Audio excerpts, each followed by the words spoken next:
Peace and welcome to another episode of Artistry, where art meets industry. We are your hosts, Rochelle Etienne Robinson and Stan Substantial Robinson. Season 4 of Artistry is powered by Words, Beats, and Life.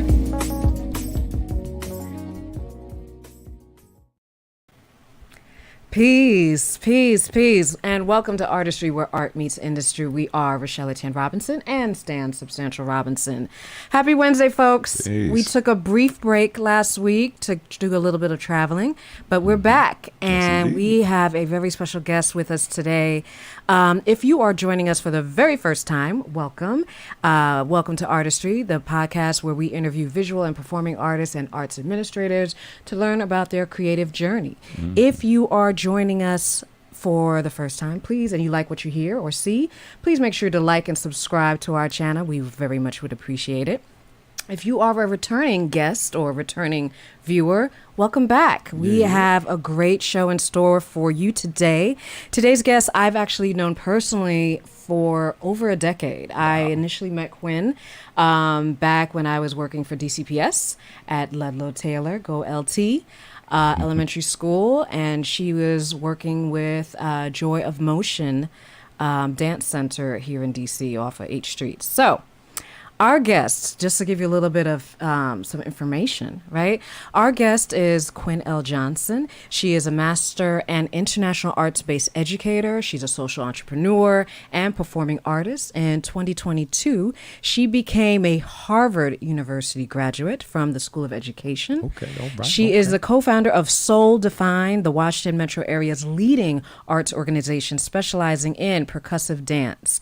Quynn is the author of a children's book, Lucky's Tap Dancing Feet, and in 2020 she received the Kennedy Center's Local Dance Commission Award, and if there wasn't more, is a 3-time Individual Artist Award recipient of dance choreography from the Maryland State Arts Council. Please welcome today's guest, Quynn Johnson. Quynn! Hey. Hey, girl. Peace. Hey. What's going How on? you do? I'm good. I'm listening to all these accolades and I'm like, oh crap. Okay. Hold on one second. Wait a minute. We got to get that applause in there. You know what I'm saying? Clap it up for you. It's only right, you know. Thank you. I was a little slow on the draw there. I apologize, you know. No worries at all. Yeah, but welcome. Welcome to the show. And it's amazing. You went to not one HU, but you went to 2 HUs. You went to Howard first. Yeah. And then you went to Harvard, and we're going to get into that. But Congratulations, bro. I know it's been a minute since we've spoken, since seen each other. Yeah, and I'm just so happy for you with all the success and all that you've been doing. You know, the great thing about social media is that, you know, it lets you keep tabs on folks. And so I'm so incredibly happy for you with all the success that you've seen. Congratulations. Thank you so much. Absolutely. Yeah. Absolutely. And so, as we mentioned before, you know, with Artistry, we love, you know, this show was birthed from the pandemic. And so we always like to start the show with finding out, first and foremost, how are you doing, you know, physically, mentally, emotionally? And how was these last couple of years? How was that for you during the pandemic? How am I doing? I am exhausted. I wake up early because I've gotten back into training more regularly so that I can have more energy and stamina while performing on stage. So I've been waking up pretty early, and Soul Define has been contracted to be arts integration coach at the Summer Arts and Learning Program in DC. So spending time there, and by the time the afternoon comes, 3:00, I'm ready to take a nap. Yes. Right. Right. We definitely very much participate and believe in The art nap of time. napping. Yes. I don't know why it stopped at preschool. Right. The national nap Yeah. time. It would be great. Other countries do it. We are missing out. Right. 100%. So, yeah, I'm exhausted, but I'm glad. I mean, I definitely have energy for this. I'm happy to be in conversation with you both. Happy to have you here. And then I'm just excited for this new season that I'm in. The past few years have been non-stop, go. So during the pandemic, I really did not get a time or get a chance to pause because all of our programming for Soul Define transitioned into digital programming. And that means we continue to produce and create. Myself and my co-founder, Ryan Johnson, continue to produce and create and be in classrooms, even virtually, and staying up on the possibilities and really being able to scale the offerings for Soul Divine. So I'm looking forward to a vacation for sure. I second that. Yeah. Yeah. No one over here is mad at that idea. Okay. Yeah. Yes. Well, it sounds like you earned it too. You out here doing a lot of great work, you know? Thank you. Yeah. Yeah. That's interesting. You said that I earned it. Sometimes I don't think I realize that. Yeah. I'm learning. Yeah. We all got to do a better job at acknowledging the fact that, like, you know, it's rest is a right, right? You have a right to rest. Like, we all work hard, you know? Yeah, absolutely.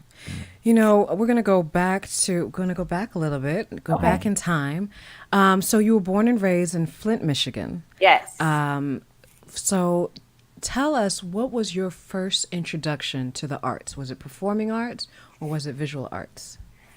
Performing arts. I'm strictly a performing artist. I have zero drawing talent at all. I can pick out a great photograph, but yeah.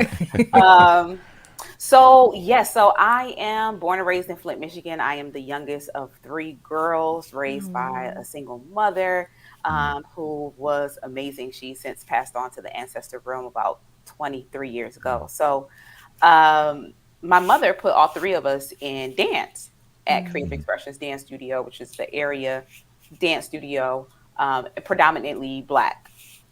And I was introduced to the arts from there. Our teachers had us singing, but not only singing, we had to, dance. We were introduced to dance, the arts, but we had to sing sometimes. We had to work on being expressive and emoting and playing different characters, which I didn't understand at the time. I'm just, I'm doing the steps that you asked me to do. There's no further connection beyond that. And in addition to that, I used to terrorize my family dancing at home, tearing up the wood floors in my room, tap dancing through the grocery store or the mall, things like that. Yeah. Well, it was Mama's fault. She put you in it. Yeah. I think so too. Yeah. Well, blessings to her and your family. So from that, and then a little bit fast forward, so you continue to dance, and then you decided to come to the East Side, to the East Coast, and join the folks over at Howard University. Tell us about that experience. So I actually transferred from Michigan State University to Howard. I transferred after my mother passed because I needed a new experience. And being the youngest in the family, you are the baby. Like, everybody looks out for you and does the things for you. And 100%. I wanted to be able to get lost on my own and have to use my own brain to figure it out. Yeah. And so I came to visit a friend at Howard and got an application that day and filled it out and submitted it and was admitted. And Howard really exposed me to learning more about myself as an African-American woman, and laid a good foundation for the type of person that I want to be. Yeah. I was introduced to a African dance company called NSA, which means to extol excellence and discourage satisfaction with the second rate. And I started to get exposed to doing more things of the African diaspora, which I was like, oh my God, with African dance, I did a little bit in Flint, but not to the extent that I was doing at Howard.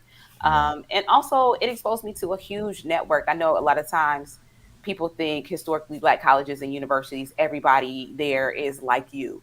And that couldn't be further from the truth, because we are not all the same. So why would you think everybody at this university, a college or university, is just like you? We may have the same skin tone. We maybe all be melanated, but we all come from vastly different experiences. And I loved my time at Howard. I always said, undergrad, I would do it over. Wow. A little more money, but I would do it over. That part. Right. That's, oh gosh, we have, being in the DMV area, there's a plethora of universities in the area to choose from. But Howard, not only is it a great school, but the alumni that you have access to. I think one of the last times actually we saw each other was when Debbie Allen came for a visit, and I was like, oh my gosh, you know what I mean? And now Felicia Rashad is the dean, and I'm just like, oh my God, imagine, you one minute you watching TV and you seeing these people, and then the next minute you're seeing them, just passing the yard. So, that's an amazing experience. Yeah. I always think that, if I did go back to school, like just wanting that experience, we both went to Pratt Institute in Brooklyn, New York, and shout out to Pratt. But we were less than 6% of the population at Pratt. So I mean, I think the one thing that experience kind of gave us was that it made like the folks who were there, like the black folks that were there, was such a tight knit group. You know what I mean? And still have relationships with everybody to this day. But also, it made us also build like closer relationships with the community, because we were in Brooklyn, New York. Like before it was more gentrified. You know what I mean? And so we were constantly, there were people be like, whatever you do, don't go that way. Right? Would say things like that on tours. And we knew it was like, oh, we're going that way. Right. And but like every time I talk to people who went to Howard, Hampton, or Morgan State, Bowie State, all of these different spots, and hearing their experiences, can't help but be a little jealous. It's a little jealous. Like, oh man, it sounds like it was an amazing experience. That's awesome. Throughout your experience, I mean, you not only as a performing artist, but became a teacher, facilitator, choreographer.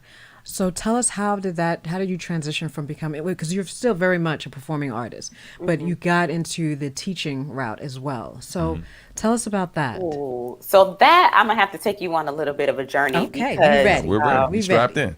So once I graduated from Howard, I went to do an internship at the Allen Guttmacher Center in New York. So I was in New York doing this work, and I came back to the DC area and took a position at a management firm based in Tysons Corner, Virginia.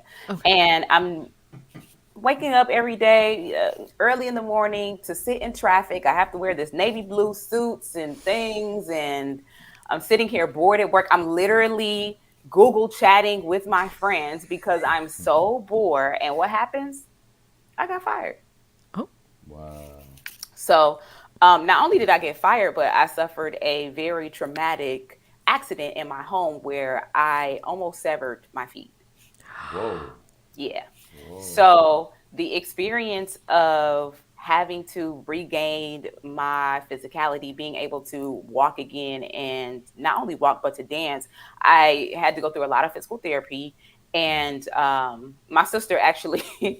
when I was in the hospital, she was like, oh, no, we're not having this. Let me go find you the best doctor that can fix whatever's going on. So shout outs to her, because I would probably be in a different place right now. Yeah. And the art form of tap dance, those basic things that we learn when we are 5 years old, I started to use those elements to help build my strength in my feet and my legs. And during this time, I started to write down some goals that I have for myself. I want to have my own program with kids learning about the arts. I want to work in this type of environment. I started writing those things down. This is 2005. And so after getting fired, I was like, okay, well, what am I going to do? I found the opportunity to be a coordinator at Joy of Motion. Well, that turned from part-time coordinator to full-time director of community engagement in arts and education. And while I was there, I found goals that I had written in 2005 that said I would have my own program. And I was like, okay, wait. I think I've stayed too long.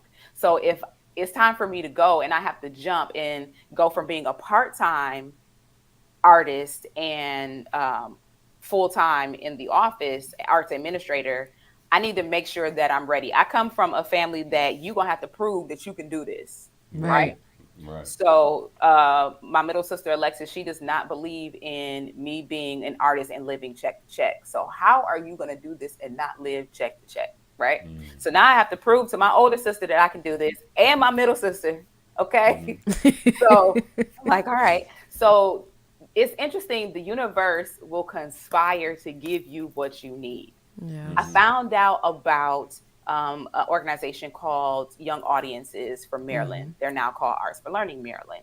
Found out about Wolf Trap, and I started training and learning about this industry, this teaching artist industry that I had no idea even existed. And this allowed me to dive deeper into my love for being with kids, my love for educating through the arts. How can I bring this in, tap dance into the classroom? Because a lot of students are not exposed to tap dance. Yeah. It is a uniquely Black American art form. And then when I go into the schools and I'm tap dancing and these kids' minds are and eyes are wide, and how are you making these sounds with your feet? That in turn dovetailed into, well, how can I connect tap dance to literacy and math and use it as a tool to engage students to in a different way, and just really, really get them excited to learn and return to the classroom, which dovetailed into, well, how do I get the teachers to adopt some of the things that I'm doing in the classroom and do it with the kids long after I've gone? Right. So the trajectory of arts education and teaching artistry for me has been phenomenal. So now I'm to the point where I get to do this programming with my company, Soul Define, and I have all these ideas that I talked to my co-founder Ryan about, and that just like, I'm like, oh, maybe we can do this, and maybe we can do that, and maybe we should try this, and can we do this? And it allows me an opportunity to stretch not only with tap dance, but we also focus on body percussion as well, and creating beats with your body and exposing kids to not only tap dance, but body percussion as well, which is an art form that we don't get to see done as often as we should and explored as often as we should. Yeah. So the trajectory of Quynn, from finding out about, from writing those goals in 2005 to today, I am definitely very proud of myself for an art form that I didn't even know existed. I'm interested in creating opportunities for college students that are interested in the arts to be able to learn about being a teaching artist and learn about arts-based education and how they can use that as a tool, become certified, and then take that into the world and grow with their artistry as well. Yeah. Yeah. Kudos to you. Definitely. Thank you.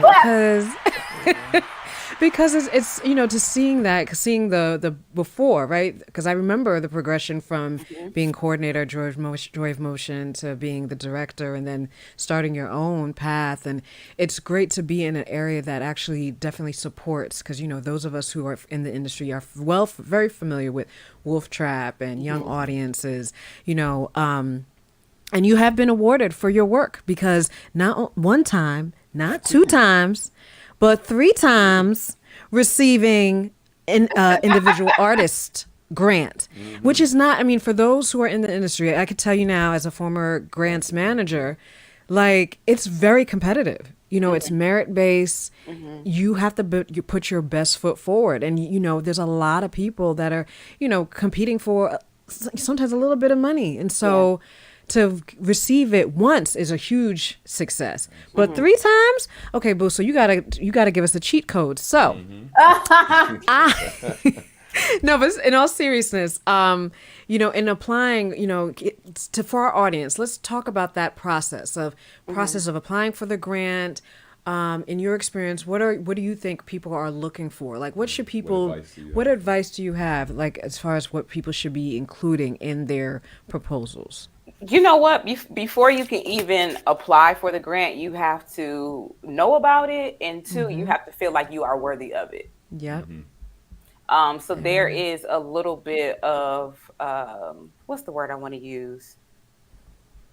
I can't even think of a word. Like a knowing within yourself that I can apply for this. I've done the work. I can apply for this and not just, I'm just gonna, BS my way through this and that and submit it and we'll see. And then you don't get it and you're like, oh, well, this wasn't for me, and they don't, if you're going to apply for an opportunity, a grant, a performance, put your whole self into it.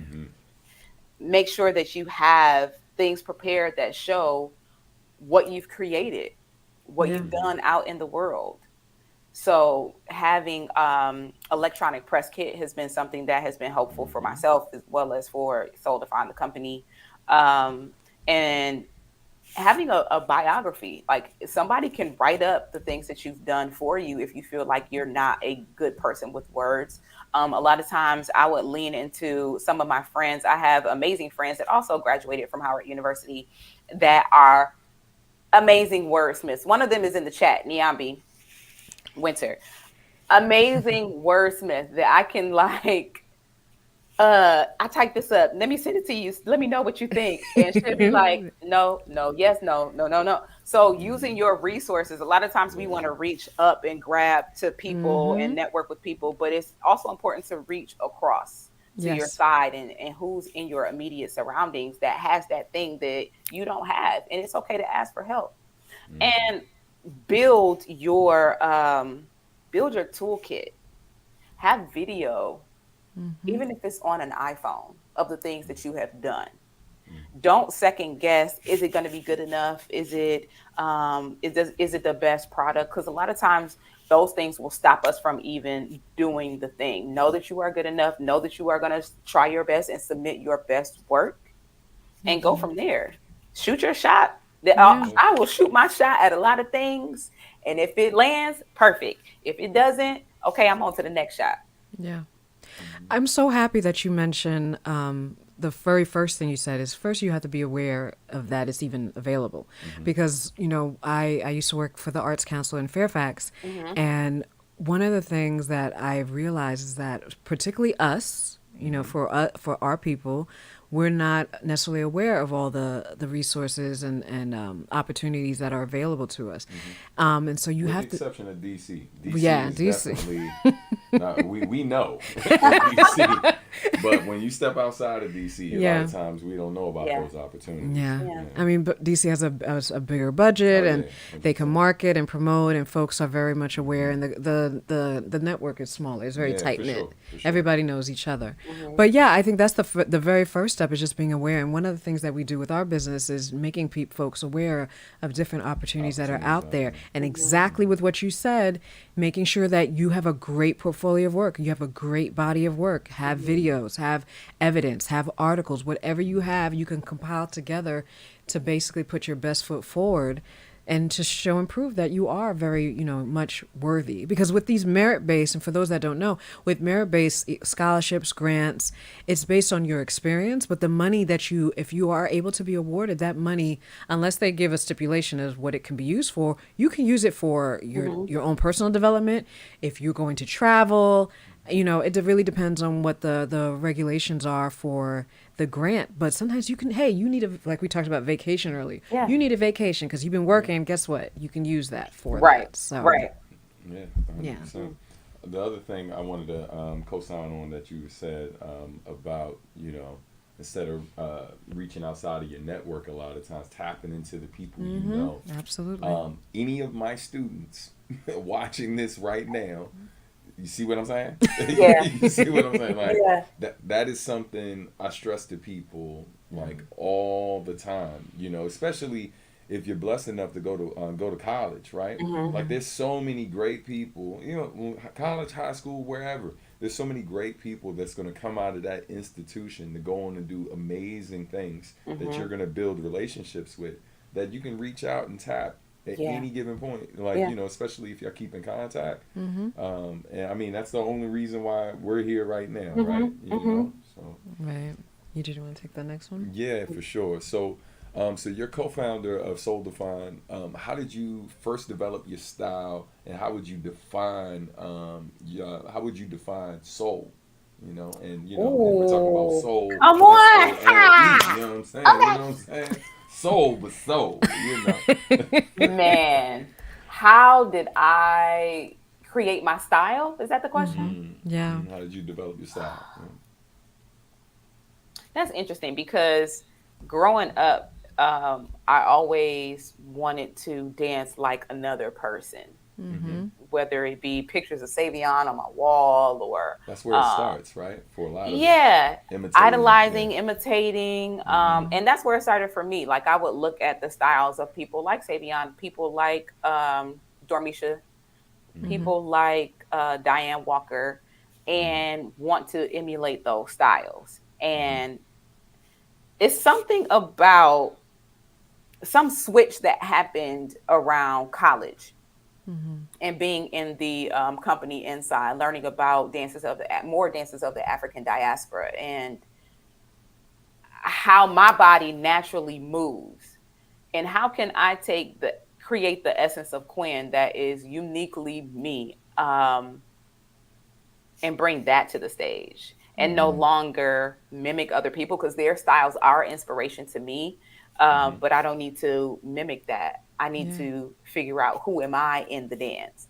So it took a lot of self-discovery and trying on different things. I think that's the great thing about being a performing artist, about being a dancer. When I get to perform with the cast of Soul Defined, you are going to see 4 to 5 different styles on that stage. We'll match and then we won't match, because our own energy and our own essence is the thing that shines through. And that's the thing that's most important. We can tell the same story, but we can all put a little different sauce when we telling a story. You know how it is when you having a conversation with your people, you might add a little sauce, but somebody else might tell the story a different way. And that's the same thing when we get on the stage. What is your unique sauce? What makes you uniquely you? And for me, I define my soul as being Afropolitan.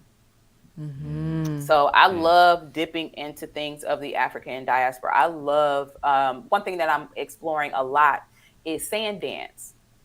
So we don't get to see sand dance as much as there were in, I don't know what years, I want to say like 1940s, 1930s or so. I could be reaching. But we have 2 masters of sand dance, one female and one male. Everybody knows about Howard Sandman Sims. If you've seen the Apollo, the man that comes out and pulls everybody off the stage. But we don't know about Harriet Quicksand Brown.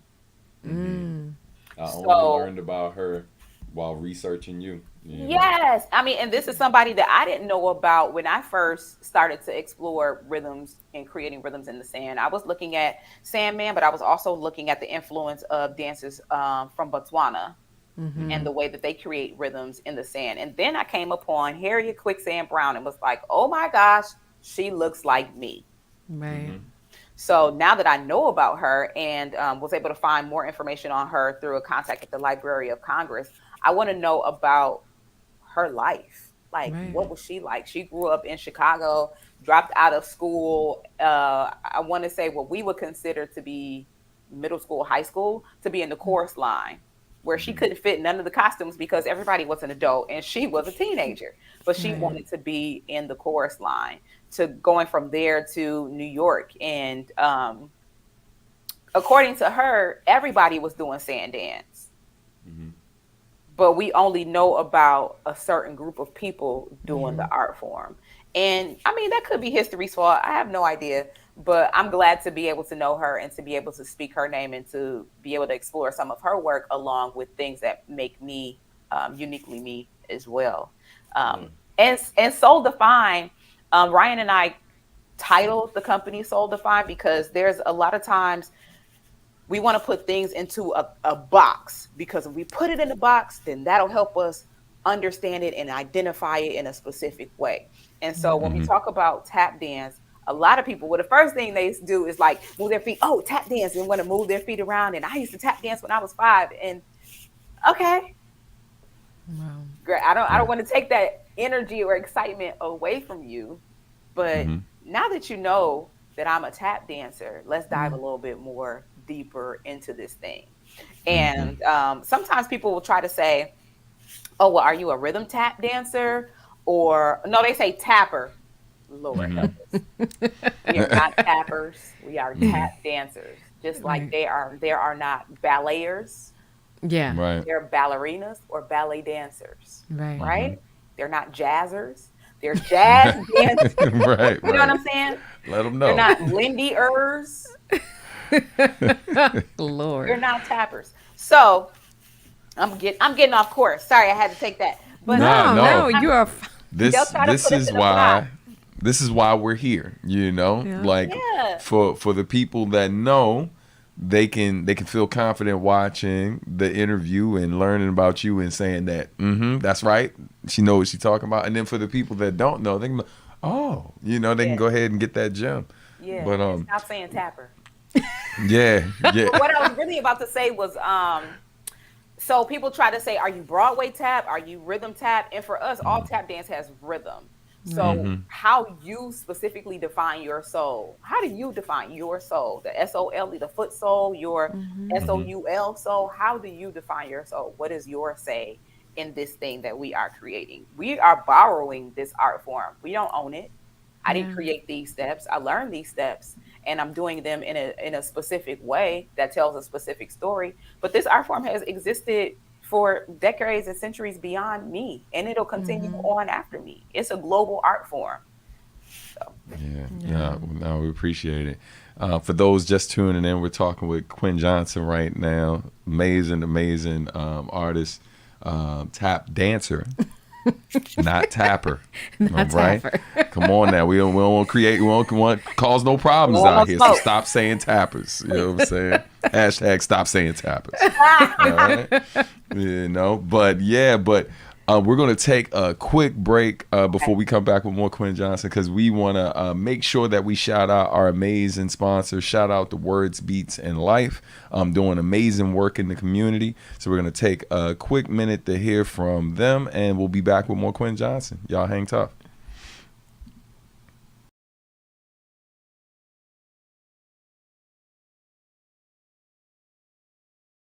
My name is Jakia Hall, and I am the Academy Manager and the Fashion Design Teacher.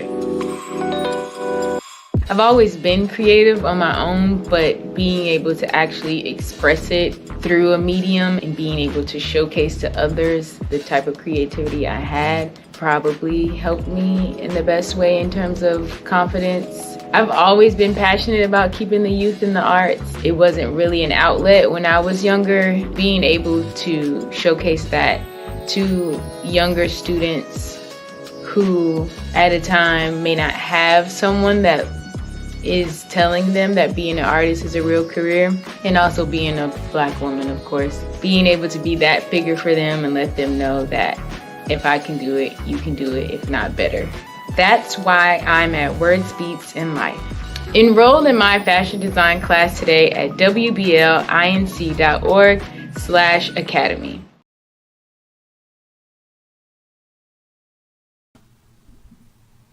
All right. Thank you again to Words, Beats, and Life for being a sponsor of the Artistry podcast for 2 seasons. We appreciate y'all. And shout out again to them for the amazing work that they're doing. Their summer academy is about to come to a close. So that means Fall Academy is right around the corner. And us over here at Substantial Art and Music had the pleasure of designing a new ad for them, which you'll be seeing around the city real soon. So go ahead, register for those classes, because you can learn so much from them, from visual art, various performing arts, DJing, breaking, graffiti art, photography. They also have business classes, including one that I teach. So definitely check out Words, Beats, and Life. Shout out to them for the millionth time. We appreciate y'all. All right. Absolutely. But we are back here with the sister Quynn Johnson. You know what I mean? Have it up for. That's right. You reminded me. Our last guest. Shout out to Pinky Ring. She did that sound so many times. I keep saying I'm gonna go back and sample her doing it when we use it going forward. Yeah, going forward. You know. Yeah. But this is also like the ladies' half of the season. Yes, so, it is. Yeah, the ladies have been holding it down. We started out. It was a sausage party for like really the first few episodes. But scheduling wise, you know, we had to save the best for last. Absolutely. All the ladies was like, we got y'all later. We got y'all later. Yeah, for sure. Yes. All right. Well, you know, we're going to transition a little bit. So in spite of current events with regarding Harvard University and the overturning of affirmative action, Harvard as an institution, of course, is still very much carries weight when we talk about higher education, and of course, Ivy League education. And Quynn, you are a recent graduate, have obtained a master's in education. Can you speak to us about your experience, like how that process was? What was your biggest lesson that you learned from that time there? Ooh, my biggest lesson. That's a great question. I learned a lot of lessons while at Harvard, and I had a great time. I mean, the education program, we call it HUGSY, Harvard Graduate School of Education. Yeah. And it was like United Nations Mm. Yeah. because I met people from all over the globe committed to bridging the gap between access, the have and the have nots. How can we make this education thing better and more inclusive for everybody? And that was huge because a lot of times we can work in silos, and it's difficult to find people that are doing the same type of work or industry or work within the industry that you're in to the depth that you want to be able to do it. My goal is to create a global arts-based brand through Soul Define. And so to do that, I need to go here and know what's happening globally. Yeah.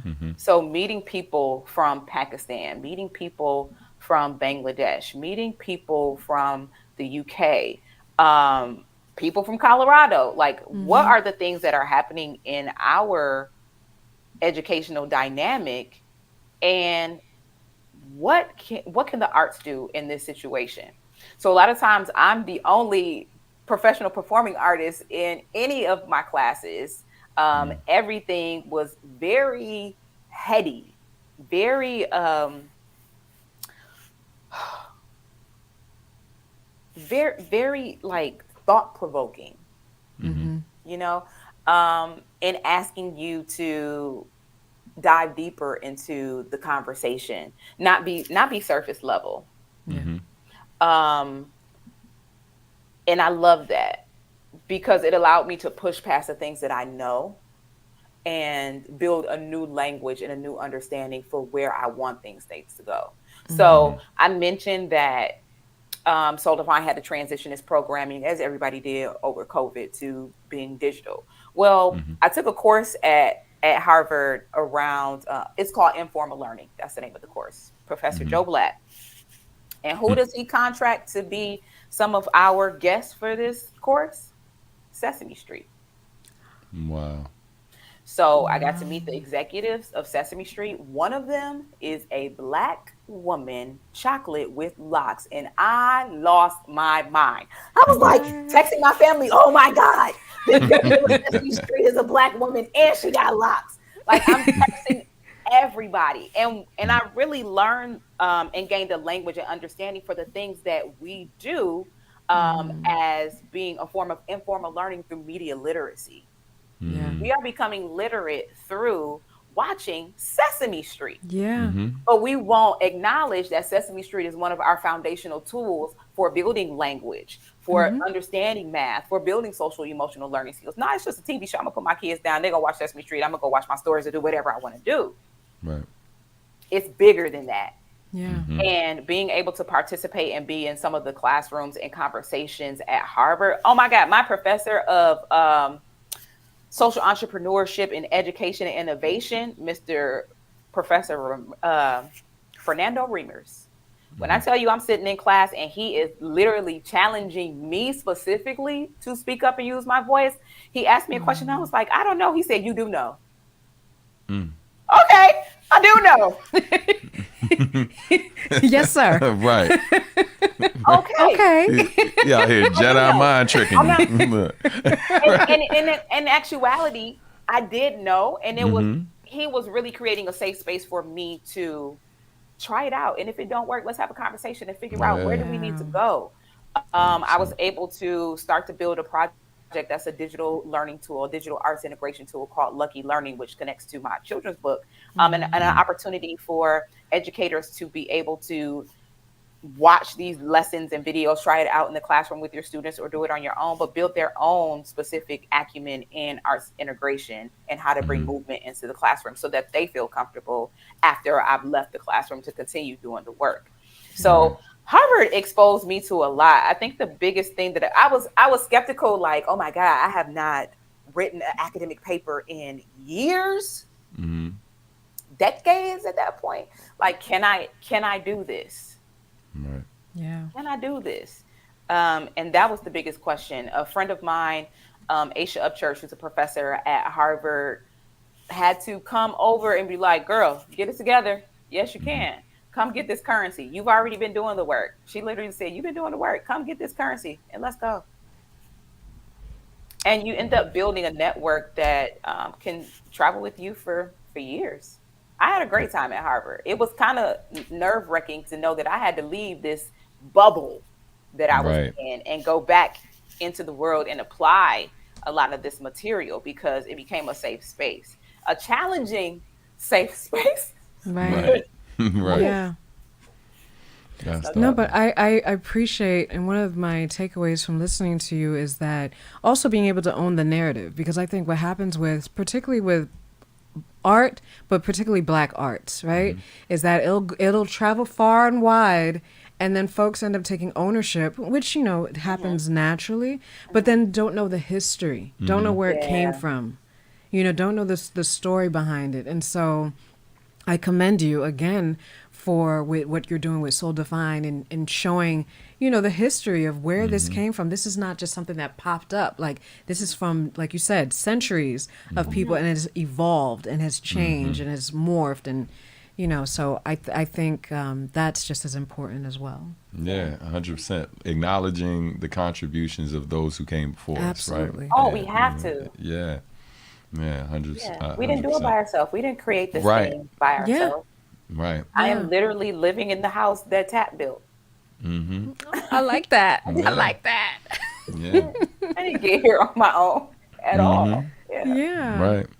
Right. So, you know, of course, while learning about you and what you do, you know, one of the things that caught our attention, of course, is that you're a traveler. We love to travel. And so, you know, like talking about the different places you've traveled, like Peru, Brazil, Uganda, Ghana, Belize, St. Thomas, and more. Like, what has been your experience as an international teaching artist? Oh, I love what I do. My experience, specifically thinking about Uganda. So my company Soul Define is artists on the roster for an organization in New York called Arts Ignite. Shout out to Arts Ignite. And they invited me to travel to Uganda. There was a school there, the Bako Foundation in Changwali, Uganda. And they specifically service refugees from the Congo. And they wanted to see how they can include the arts within their academics to support their students. Now, traveling to Uganda is, I want to say, how long is that? 18 hours or so? Like, it's not a quick trip. I had to go 11 hours to Amsterdam. Okay. So or Dubai. Got it. And then come down another 8 hours or 6 hours or whatever. Yeah, see, when we went through, we took Ethiopian Airlines, so we flew to Ethiopia, so it was a little shorter for me, but we went to Ethiopia, then Uganda. Yeah. That's 18 hours is rough. Like, anything over 10 is rough, but 18 hours, that's almost 2 whole days, you know? Yeah, close to. Close enough. You get to Uganda, and it's always fun to see melanated people that look like me in another country, like as the majority. I'm like, we out here. So driving through Kampala, and there's a huge market area. I can't remember the name of it, but that thing is packed. Yes. Filled with people in stalls, and I'm in the vehicle like, Yeah, oh my God. because they're the entrepreneurial capital of the world. There's more entrepreneurs in Uganda than anywhere in the world. More See, I business didn't that's know started. that, but Yeah, after being there and seeing all the different stalls, all the buzz and the energy that's happening, I'm like, yeah, whoa. So we're yeah. traveling through there and then continue. Now, Changwali is 5 hours from Kampala. Boy. Yeah. See, you went out further than I did. Yeah, wow. Yeah, and I get to this area. It's a new area. I want to say it's being built up. It's not being gentrified, but it is Hmm. being built up as a popular area. Hmm. And we get to Changwali, and I meet these teachers that are so excited to learn about the arts and about tap dance. They don't know anything about tap dance. That's wild.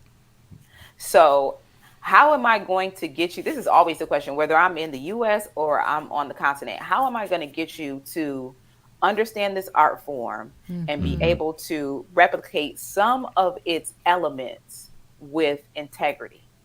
Yeah. Because I'm not expecting you to be able to do what I do if I'm only here with you for a week and a half, 2 weeks. Right. That's not possible. And that's disrespectful to the art form, right? Right. But I can give you some tools of how to create a steady beat. What element of tap dance, whether it be steady beat, improvisation, choreography, or rhythm, can I give you that you can understand and do in the classroom? And the teachers were like empty vessels, ready to learn, ready to try it out. There's always some apprehension at first, like wanting to be perfect, but perfection does not exist. So breaking down that wall of just, hey, try it out and let's see how you can add this into your classroom culture. Because at the end of the day, it has to add into your classroom culture. I'm going home. Right. Right. And seeing them be able to gain that information and flourish. They surprised me on the last day and had me crying, like with a presentation of here's what we learned from you. Thank you for Wow. coming. And I'm like, okay, it works. They're going to be all right. Okay. Like a proud So- mama. I know. Yeah. So different experiences like that. I visited St. Thomas regularly because I was doing a tour of a show, Broadway show called After Midnight aboard the ship. And I met a woman at a cafe that happened to work in the schools there and set up time to actually go and visit one of the schools there and do a book reading tap dance workshop with the kids. Wow. So we did a whole arts experience with them around tap dance, and the students it's always interesting how the students are always just so engaged, so hungry, so excited to learn everywhere. And I love that. That has been like one of the major highlights of all of the things that I get to do. Yeah. That's awesome. Oh, that's a perfect segue because in 2011, you wrote a children's book, Lucky's Tap Dancing Feet, a story about a horse who wants to learn how to tap dance but has some challenges. Now, historically, tap dancing has been a male-dominated field. What have been some of the challenges and advantages of being a female hoofer? Hoofer. Hoofer. Thank you. Hoofer. Yeah. Hoof. Challenges. I haven't had any outside challenges. My challenges have been within myself. I haven't encountered any male or female tap dancer that didn't encourage me or tell me that I couldn't do it or didn't push me to do the thing. So I've definitely been blessed in that way. That the challenge has been mine of getting out of my own head. With tap dance being a improvisational art form, it's critical that you find your own voice in this thing, in the dance. And it's critical that you be able to express your voice in front of others and yourself. I mean, it's fine, and it can be hard because you want to be as great as the person standing next to you. If you're in a jam session or if you're on the stage, you want to do something that's just so out the box crazy that everybody can be like, oh. And I had to move away from that because it stopped me from being myself. Yeah. And being myself is something that I continue. That's a continual journey. But the challenge would be my own and within myself. Yeah. What was the other part of the question? Yeah. The other part was to tell us more about the book and how did that Oh, yeah. come to be? Yeah. So while I was working as an arts administrator, specifically, I wanted to find children's books that I could give to my students that I was teaching about tap dance, and there weren't any.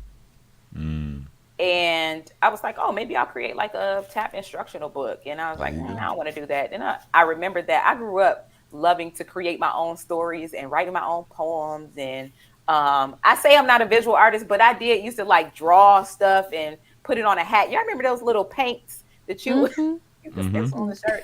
Made all kind of stuff for my mama. Okay. And so tapping back into that, I was trying to figure out, well, who's the character for this book going to be? And I was visiting my sister and her children at the time and talking to my nephew, and he was like, oh, TT, why not a horse? And I was like, oh. So that's how it became a horse. He was, I think, 5 at the time. He's now grown and in his senior year at Morehouse. Wow. And so I started to think about what are the stories that I was experiencing as a kid, and how can I tell those stories through this character? So that created Lucky's Tap Dancing Feet. And then I was like, oh, maybe I'll publish it. And I started to think about, well, what's the process to publish? And that got overwhelming. And I looked at self-publishing. I was like, at least I'll make a book for me and my grandma, because this is a lot. But I ended up making several copies and then being able to sell those copies. And then not only that, but turn it into a stage production, which I got to work with the director based in DC, Sandy. I haven't seen her in forever, but definitely love and miss her so much, Sandy Holloway. And we brought Lucky Tap Dancing Feet to life on the stage. You can't see him, my nephew, but he's in this hat behind the girl in the yellow, and my niece in these. I had to put my kids on stage. I needed some people to bring this thing to life. Right. My niece in the suspenders. And a lot of these students that you see in this image are students that I've worked with and hired them to actually become the characters and perform. It's children performing for other children and bringing this show to life. That's so dope. And you know, the shoe having the horse actually makes sense because horses wear shoes. You know, so yeah, that's great. Yeah, no, that's super dope. Super dope. Yeah, it's one of my pet peeves is like, you know, when you come across people who complain that there aren't certain things out there, right? And immediately I'm like, what's stopping you from creating this thing that you claim there's a need for, right? Like, you know there's a need for it, so what's stopping you from doing the thing? So, you know, just shout out to you for being like, yeah, I couldn't find any of these books, so I was like, yeah, I'm gonna make one. So I made one. Yeah, why? I'm gonna go ahead and write that book. Why not? Why not? That's dope. That's dope. So, let's transition a bit, and like, I mean, you've told us so many stories, you know, so many amazing stories, and where you know, this art form has taken you and all of that. So what do you feel like is the general impact that it has had on your life? Like, what do you feel like is, you know, if you had to be like, I mean, I know it's a lot of different things, right? It's impacted you in so many different ways. But if you had to summarize that, what would it be? The biggest impact that I am continuing to learn is that I live in abundance. I like that. That is the biggest thing. And that my ability to speak things into existence. And recently, this might sound crazy. Okay, but recently I started working with a vision coach because I have all these ideas, all these things that I want to do, and how do they connect to each other? And how do I streamline this vision to make it clear, absolutely clear? And, oh, wait, what did I want to share? She talks about saturating yourself in the vision, right? And one of the lessons was about this infinite ocean. And you go to the ocean with a teaspoon. And you put the teaspoon in the ocean, and the ocean gives you the teaspoon of whatever you ask for, right? And then somebody else goes with the bucket. And you put your bucket in the water of the infinite and you get a bucket. And I realized I've been going to this ocean, this infinite ocean with a teaspoon, thinking I had a bucket. And it's really a teaspoon. So how do I think, if I know that I can speak some things into existence and they can happen and I can work for it and bring it to life, how can I then think and reach for bigger and not worry about the how, but ask the ocean, the infinite ocean, whatever you call it, to fill your bucket. to fill my bucket, my wheelbarrow, my dump truck, whatever it is. You know, that's the biggest thing that being a social entrepreneur, a co-founder, soul definer, arts-based educator, all these titles has taught me.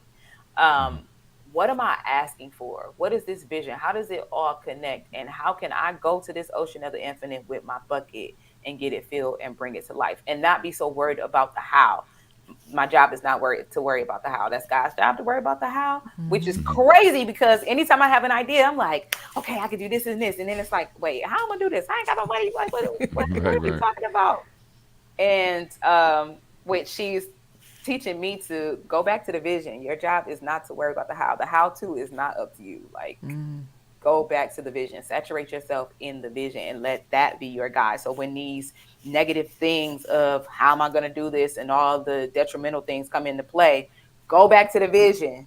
Replay the vision on your phone, voice record it so you can hear yourself saying what the vision is and get activated in the vision.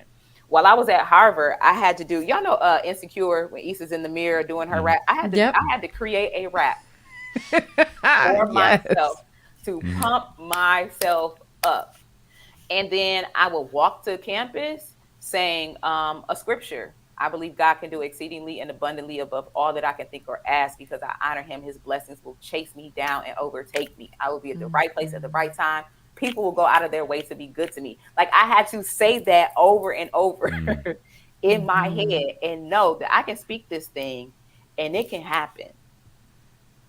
And that's the biggest thing that this art form has taught me. I've gotten to perform nationally, internationally on stages. I've gotten to perform with the people that I admire the most in this dance, Ayodele Casel, Dormeshia, some of my comrades in the dance. I've gotten an opportunity to co-found an organization that's doing amazing things and really looking to impact the world.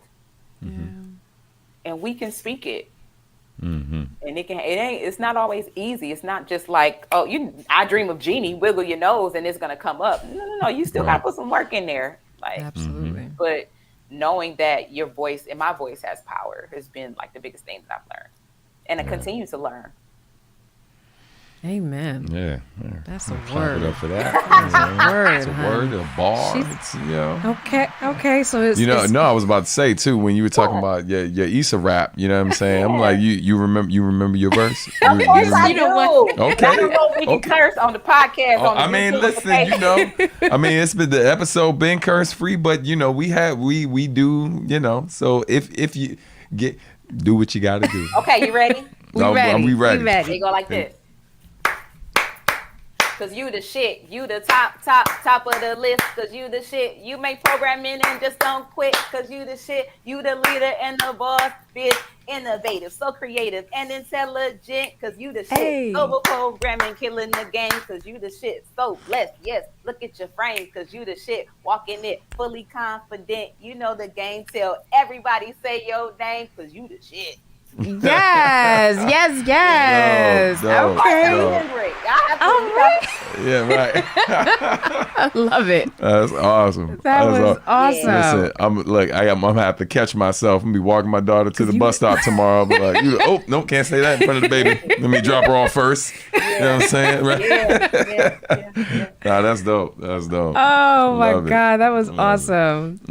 So right before we get into our rapid fire questions, before we wrap up, What this is your opportunity to promote what you're doing. What do you have next? What's on the lineup? What do you have going on for you? Yeah, so next, Soul Define is performing in Battery Dance Festival in New York City on the Hudson. So excited about that. It's August 14th. I believe the time is 7:00 p.m., 7 or 8. But I'll send a link if you know you want to be posted. And for those of you that are watching online, we have her website, and Instagram listed. Yeah, so I'm sure you find some of that information there. Yeah, that's awesome. That's next up. We're still doing performances nationally in the community, but that's our next show, and I'm really excited about that show. We're also going to drop some huge news that the company just received. I can't say what it is yet because they told us we couldn't talk about it, but it is humongous for the company, and I'm really proud of the work that we're doing. Awesome. And that's saying a lot because y'all are already doing big things. Right. So, yeah. So we're excited. Excited to hear definitely it, keep us posted on that so we can continue to support y'all. Now it's time. It's that time. Okay. It's that time. You know what I'm saying? I wish I remembered to get the pinky ring thing. We just got to do it. All right. We just got to setting do it it. off? What we doing? You can do the first one. Okay, So we have 4 rapid fire questions for you. Okay. You have some options. You could choose one. Okay. And you I know, get to choose one out of the 4, or one out of each. We have 4 separate questions. Right. And for the first one, you have one answer out of it's it. one you know. answer. Oh, okay. Got you. Woo. All right. You know what? Let me set this up because just for context, and you could do the second one. Okay. Okay. So you had mentioned before, born and raised. I can't even talk right now. Born and raised in Flint, Michigan. Yeah. But spend, of course, majority of your adult life here in the DMV. So, thinking back to your childhood and what you've been doing in the last several years, right? We're foodies. Stan and I love food. We love to eat. Who doesn't love Okay. So, coney dog or chicken wings and mumbo? Y'all ain't have to do that. Coney dog all day. I'm Flint Town all day. I'm Flint Town. Listen. Okay. I love that you felt the way about it. Like, you ain't have to do Had to do that. I was like, well, you can make these type of choices. You know what I'm saying? No shade Right. with Coney. Okay. Okay. We respect it. Okay. Yes. So now this is always I feel like it's an easy thing for people who've never taught, but like I feel like it's a bit more challenging for those of us who are teaching artists. So would you rather teach or perform? Oh. I'm so sorry. Oh my God.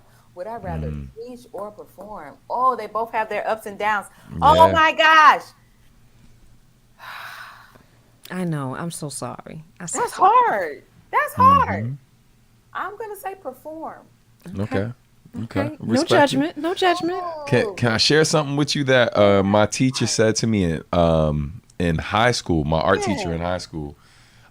She basically was like, the world is a stage. Even when I get up here and I'm teaching, it's a performance, you know? True, and so, like, I'm changing my answer. you remember?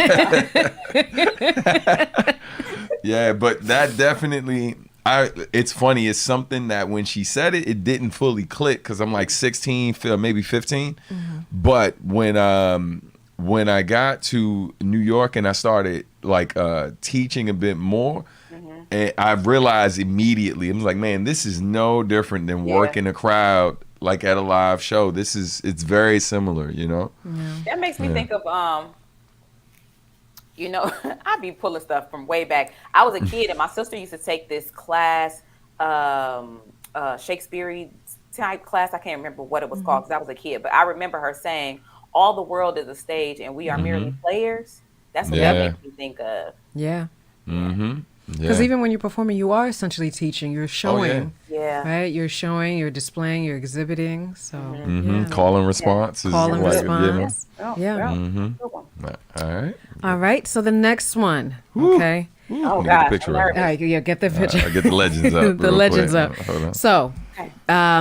going back to thinking of our history, right? For the pioneers of this dance genre, Nicholas Brothers or the Hines Brothers? Nicholas Brothers. Okay. All right. So that was. She was quick. She was quick with that one. You can leave this picture up. Okay. So with this picture, we have some, notable players, folks from past and present. We're gonna take us off the screen, but y'all will still hear folks us. Can see. Yeah. So if going through the images that you see in front of you, right? Describe, if you could have one word to describe each artist. So we have, for instance, John W. Bubbles. Who's a sepia in the sepia tone. What's one word to describe him that you would say, or about his style, or about what you know about him, know of him? Heel drops. He's considered the founder of what was called rhythm tap. He's considered the founder of that. Yep. He also taught Fred Astaire. Yep. Wow. Yep. Yeah. And for those of you that love classic movies, my introduction to him was Cabin in the Sky. If you haven't seen it, I highly recommend you watch it. It is Black excellence at its finest. Yeah. I'll put it that way. For those, again, watching on YouTube, on the top, I would say center, we have Bill Bojangles Robinson. Yeah. What would you say? What was a word to describe him? The mayor of Harlem. Mayor. Rule breaker. He's the reason why we don't have to perform in blackface. That part. Yeah, Wow. and why we can perform solo acts. Yep. Yeah. On the lower right, we have Bill Bailey, brother of Pearl Bailey, who's also a notable artist in her own right. But Bill Bailey was known for doing, before Michael Jackson, for those giving history, was doing the moonwalk. And I was trying to get a gift. There's a perfect gift from Cabin in the Sky where he does it. But so yes, Bill Bailey. What do you have to say about him? Smooth. That's the original Smooth Criminal right there. That moonwalk clip. You're like, oh, we've been doing. This is what I mean. Like, we don't own this stuff. These people are the pioneers of this thing. Yes, indeed. Yeah. In the center top, we have Cora LaRed, who was a phenomenal artist. I was watching her videos. I mean, honey, she was just, she's so. What would you say about her? Fierce. And I want to know more about her. Like, unfortunately, there is not much written about Cora LaRed, but there is something to be said about, I think this clip was like 1920s or maybe before. And she's Black, she's dark skinned, and she got on shorts. Yes, honey. She had hot pants, honey. So you already know the stuff that people were probably saying about her physicality. And what she looks like what were the things that she experienced? What did she have to go through? Right. Yeah. And she was singing and tapping in that clip. Yes, she was. Yes, she was. As the only man in the room, thank you for pointing out, the shorts. I didn't want to be that person. You know what I'm saying? Because I see these things. You know what I'm saying? But I leave it to the sisters to speak on it. And next up, another sister we have on here is lower censor, Jenny Lagon. Yeah, Lagon. Lagon. Oh man, Queen. I got to meet her at the Tap Festival in Flint called Tapology. Wow. Every year, Tapology holds a festival and honors some of these greats that you see on the screen and just really bring their prominence back to our attention. Jenny Lagon, first Black woman to get a major motion picture deal. First only woman to perform with Bojangles. Yeah. Shirley Temple, she was a kid. Right. Right. She wasn't a woman. Yep. Next we have Mr. Man himself, Sammy Davis Jr. in the lower censor with his hands flared out, honey. What you got to say about him? He's so versatile. Yeah. Singing, the dancing, the acting, the triple threat, the comedy. Oh, man. Like, I've seen some early clips of him, and he was getting down. Yeah. He was getting down, and you had to be able to do it all at that time. Yeah. And then you have your former peer, your Mr. Savion Glover. Yeah. Hard hitting. Yeah, my time learning under Savion, I'm definitely grateful for it because he plays the music differently. And so when you enter into that space, you are on planet Savion. Like, forget what you thought you knew, forget the steps that you thought you knew, like, be in this space and learn and grow. And it really helped grow my artistry. Yeah. And another peer that you have is who's been making incredible an impact in the industry is Chloe Arnold in the upper right. Yeah, I would say boss. Like she and her sister have been working really hard in the commercial space, which can be a difficult space to get into. And they've been really talk about speaking things into existence. They've been bringing some goals and things to life. Yeah. And it's been incredible to watch. Yeah. And the last slide that we have, the person that we want you to, speak on is Miss Quynn Johnson. Oh, man. I remember this day. A friend of mine, Kofi Handon, did these photos for me. And I had just arrived back from being on tour with For After Midnight. Wow. Hey, girl. I don't even know what I would say. Hey, girl. Yeah. Keep going. Absolutely. And live in abundance. Live in abundance. That's the word of the day. Yeah. Yeah. For sure. Well, Miss Quynn, thank you. Thank you so much. This was so much fun. We had a great time having you. We got to learn some history. We got to learn about your creative journey. We got some knowledge. You took us to church. Celebrate the ancestors. Got to celebrate you. Right, we celebrated the ancestors. We went to church. Girl, we did it all. Thank you both. That's literally how I define my soul. Literally, all of that. Yes. No, that's awesome. Well, thank you so much for being here. For those of you, if you like what you heard and you want to learn more, please go and check out Miss Quynn Johnson and her website, Soul Defined as well. If you like what you saw today, what you heard, make sure to subscribe and like because we got more for you. That part. But Quynn, stick around. We're about to close up. Yeah, but thank you so much for everything and for sharing your journey with us. We are so excited with what you do next. So definitely keep us posted. And thank you both. It's been a pleasure and an honor. To everyone in the chat, thank you so much for tuning in live and stuff. Thank you for your comments and everything. I'll bring up one quick one because I missed it before when we were talking about Savion. Yeah, Bamboozled, man. That movie. Yeah, man. Definitely. Thanks for bringing that up. And Stephanie says, thank you for your authenticity and sharing. Yeah, absolutely. But thanks again to everybody watching. Shout out to our sponsor, Words Beats in Life. And we're hoping to have some great news for you soon about this unique opportunity that was presented to us. Hopefully by next show, we'll have that completely locked in. So y'all stay tuned. Speaking of next show, we have visual artist Opie Snow will be in the house. Hey, that's what's up. Nice. Yeah. Opie Snow is an amazing visual artist and is actually partner to one of our past guests, also a Pratt alumni, Micah Blacklight. Yep. Nice. Yeah, man. But so sis, thank you so much. Quynn, thank you for your time. And on that note, we're gonna go ahead and get out of here. And so let's get that exit music going right about now. Wish everybody say peace. Good night, everybody. Thanks for listening to Artistry, where art meets industry. Season 4 of Artistry is powered by Words Beats in Life. Visit www.wblinc.org to learn more. This podcast is produced by Substantial Art and Music. For more information, please visit www.subartandmusic.com. You can also follow us on social media at Sub Art and Music. Peace.